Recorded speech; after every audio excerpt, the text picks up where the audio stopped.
سمنڈس 21ویں شاہی خاندان کا بانی قدیم مصری تہذیب کی 3000 سالہ تاریخ میں بیشتر وقت ایسا تھا جب اس ملک نے فوجی فتوحات، تعمیرات، معاشی میدان اور دیگر شعبہ جات میں ایسی ترقی کی کہ دنیا کی عظیم ترین ریاست کے طور پر تسلیم کی جانے لگی۔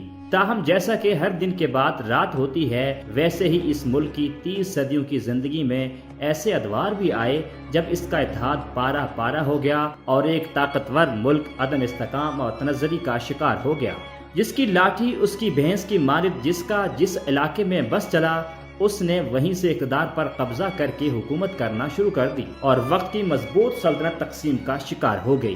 1075 قبل مسیح میں بھی مصر کو عدم استحکام کے ایک ایسے ہی نئے دور کا سامنا تھا۔ اس تازہ عدم استحکام کے پیچھے جہاں حکمرانوں کی نااہلی اور تخت نشینی کی آپسی لڑائیاں تھیں، وہیں مذہبی طبقات کا طاقتور ہو کر ریاست کے اندر ریاست کی شکل ڈھال لینا تھا۔ ہمارا آج کا موضوع اس نئے دور کا پہلا فرعون ہے جس کا نام سمنڈس تھا۔ اس ویڈیو میں ہم جانیں گے کہ آخر سمنڈس کون تھا، اسے فرعون کا عہدہ کیسے ملا تھا، تقسیم شدہ مصر میں اس نے حکمرانی کیسے کی تھی اور مصر کی تقسیم کا یہ دور ماضی کی نسبت کیسے مختلف تھا۔ چینل کو سبسکرائب کر دیں اور گھنٹی کا نشان دبا دیں تاکہ آپ تک ہماری دلچسپ اور معلوماتی ویڈیوز بر وقت پہنچتی رہیں۔ دوستو، 1075 قبل مسیح میں فرعون رامسیس دی 11 کے انتقال کے ساتھ ہی 20ویں شاہی خاندان کی حکومت کا بھی خاتمہ ہو گیا۔ تاہم مصر فرعون رامسیس دی 11 کی زندگی میں ہی تقسیم ہو چکا تھا۔ بالائی مصر میں اس کے اپنے تعینات کردہ پادری اعلیٰ ہری ہور نے ملک میں جاری خانہ جنگی سے فائدہ اٹھا کر بغاوت کر دی تھی اور خود کو بادشاہ قرار دے کر حکومت شروع کر دی تھی۔ اس کے علاوہ نوبیا میں مصر کے زیر قبضہ علاقے کش کے سربراہ نے بھی مصر سے علیحدگی اختیار کر لی تھی۔ رامسیس دی 11 کی حکمرانی صرف زیری مصر تک محدود تھی اور جب وہ مرا تو یہ بھی اس کے خاندان کے ہاتھوں سے چلی گئی، کیونکہ اس کی جگہ تخت نشین ہونے والا شخص ایک نئے خاندان سے تھا۔ اس کا نام سمنڈس تھا۔ یونیورسٹی کالج لندن کی ویب سائٹ پر دستیاب معلومات کے مطابق ممکنہ طور پر سمنڈس کا اصل تعلق لیبیا کے خانہ بدوش قبائل سے تھا، جس نے مصر کے صحراؤں میں سکونت اختیار کی ہوئی تھی۔ تو آخر وہ فرعون کیسے بنا؟ دراصل سمنڈس فرعون رامسیس دی 11 کے دور حکومت میں زیری مصر کے شہر ٹینس میں کسی اہم عہدے پر براجمان تھا۔ بعض مورخین کے مطابق وہ ٹینس شہر کا گورنر تھا۔ اس کے فرعون کا عہدہ سنبھالنے کی داستان خاصی دلچسپ ہے۔ ورلڈ ہسٹری انسائکلوپیڈیا کے مطابق قدیم مصر میں رواج تھا کہ بادشاہ کی تدفین کرنے والے کو اس کا عہدہ مل جایا کرتا تھا، یعنی فرعون کے مرنے پر اس کی تدفین کی رسومات اس کا جانشین نبھاتا تھا۔ ان حالات میں جب فرعون رامسیس دی 11 کا انتقال ہوا تو اس کی تدفین کی رسومات اس کے گورنر سمنڈس نے ادا کی، جس کے بعد اس نے تخت پر دعویٰ کر کے اسے سنبھال لیا۔ انسائکلوپیڈیا بریٹنیکا کے مطابق سمنڈس نے 20ویں شاہی خاندان کی ایک شہزادی ٹینٹامون سے شادی کر لی تھی۔ یوں شاہی خاندان میں شادی اور فرعون کی تدفین کی رسومات نے اسے ملک کے اعلیٰ ترین عہدے تک رسائی دے دی تھی۔ تو یہ تھی اس خانہ بدوش گورنر کی فرعون بننے کی کہانی۔ لیکن سمنڈس فرعون رامسیس دی 11 کا جانشین بننے سے قبل بھی انتہائی طاقتور شخص تھا، جس کا ثبوت وینیمن کی رپورٹ نامی ادبی کام میں ملتا ہے۔ وینیمن فرعون رامسیس دی 11 کے زمانے میں ایک سرکاری عہدیدار تھا جو اپنے ذمے لگائے جانے والے کاموں کو کہانی کے شکل میں لکھتا تھا، اس لیے اس کی تحریروں کو وینیمن کی کہانی یا رپورٹ کا نام دیا گیا ہے۔ رپورٹ میں اس نے بالائی مصر کے پادری بادشاہ ہری ہور کی جانب سے تفویض شدہ فریضے کو نبھانے کی داستان بیان کی ہے۔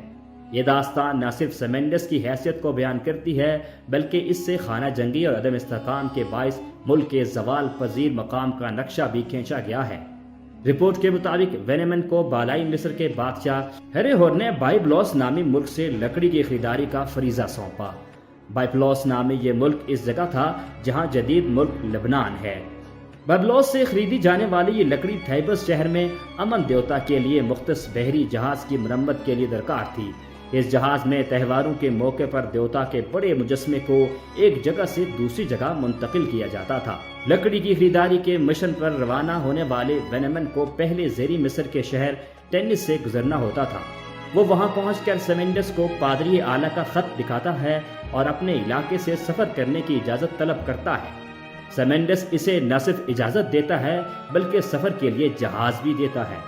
رپورٹ سے پتہ چلتا ہے کہ ٹینس شہر میں سمنڈس کی حیثیت اس وقت کے فرعون رامسیس دی 11 سے بھی زیادہ تھی۔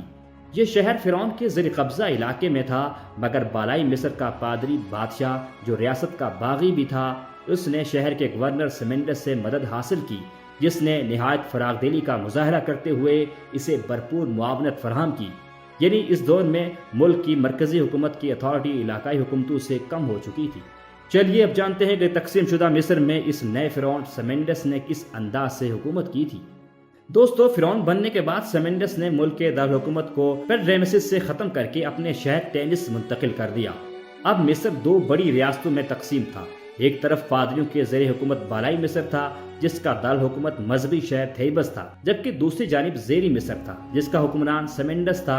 ماضی میں بھی یہ ملک کئی مواقع پر ان دو حصوں میں تقسیم ہوا تھا، جس کے بعد دونوں حصے آپس میں لڑتے رہتے اور ملک میں خانہ جنگی کا ماحول رہتا، مگر اس بار ایسا نہیں ہوا۔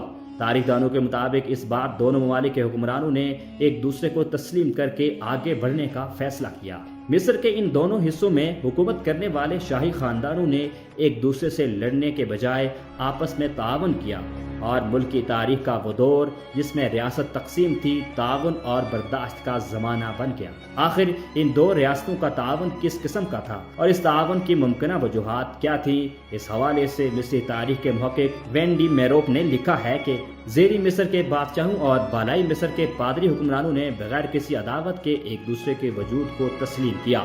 وہ باقاعدگی سے ایک دوسرے کی مدد کرنے کے ساتھ ساتھ مشترکہ اقدامات اٹھایا کرتے تھے۔ مثلا جب ایک سیلاب سے لکسور کے مقام پر مندر کو خطرہ درپیش آیا تو زیری مصر کے بادشاہ سمنڈس نے بالائی مصر کو معاونت بھجوائی، اور جب بعد میں زیری مصر کے بادشاہ توسنس اول نے ٹینس شہر میں امن دیوتا کا مندر بنوایا تو بالائی مصر کے پادری بادشاہ آئینوجم ون نے اس کی مدد کی۔ دونوں حکمرانوں کی جانب سے مشترکہ تحاریر چھوڑی گئی۔ دونوں شاہی خاندانوں کے مابین تعلق بہت ذاتی نوعیت کا تھا۔ ممکن ہے کہ 21ویں شاہی خاندان کا بانی سمنڈس بالائی مصر کے پادری اعلیٰ ہریہور کا بیٹا ہو، اور یہ بھی ممکن ہے کہ اس کی بیٹی کی پادری اعلیٰ پائنوجم اول سے شادی ہوئی ہو۔ وہ ایک معاہدے کے تحت مل کر رہے، ایک ایسا معاہدہ جسے یورپی تاریخ کے چرچ اور ریاست کے مابین ہونے والے معاہدے سے تشبیہ دی جا سکتی ہے۔ یعنی سیکولر اور مذہبی قوتوں نے ایک دوسرے کے اثر رسوخ کے حامل شعبوں کو قبول کر لیا۔ 21ویں شاہی خاندان کی حکومت کے دوران علامتی طور پر اس خاندان نے پورے مصر پر حکومت کی، لیکن حقیقت میں اس نے ایک اور پادری خاندان کو ملک کے باقی حصے کو مذہبی بنیاد پر چلانے کی اجازت دے دی۔ ریسرچر وینڈی میروپ کے اس تبصرے سے ہمیں نہ صرف فرعون سمنڈس کے دور کی حکمرانی کے انداز کا پتہ چلتا ہے، بلکہ یہ بھی معلوم ہوتا ہے کہ ملکی تقسیم کے اس دور میں سمنڈس اور اس کے خاندان نے بالائی مصر کے پادری خاندان کے حکمرانوں کے ساتھ تعاون کرتے ہوئے ملک کو نہ صرف امن و امان لوٹایا بلکہ اسے کامیابی سے چلایا بھی۔ تاریخ دانوں کے مطابق مصر کی دو ریاستوں میں تقسیم نے پہلی بار عوام کے لیے اچھے نتائج دیے، کیونکہ ماضی میں ملک جب بھی ٹوٹا تھا دونوں حصے مسلسل حالت جنگ میں چلے جاتے تھے اور خطے کا امن و امان برباد ہو جاتا تھا۔ اب اگرچہ حکومتی تقسیم تھی، مگر دونوں جانب کی حکومتیں لڑنے کے بجائے اتحاد اور تعاون کا مظاہرہ کرتے ہوئے ملک چلا رہی تھی۔ ورلڈ ہسٹری انسائکلوپیڈیا نے اس نئے حکومتی انتظام پر تبصرہ کرتے ہوئے لکھا ہے کہ مصر کے دو حصوں کے درمیان حکمرانی کی اس تقسیم نے اس لیے اچھے نتائج دکھائے کیونکہ سمنڈس کے خاندان کے بادشاہ نے زیری مصر جبکہ پادری بادشاہوں نے بالائی مصر کو زیادہ توجہ کے ساتھ چلایا۔ مورخین کے مطابق ہمسائے ملک کے ساتھ برادرانہ تعلقات قائم کرنے والے فرعون سمنڈس نے 1070 قبل مسیح سے 1040 قبل مسیح تک کل 26 برس حکومت کی۔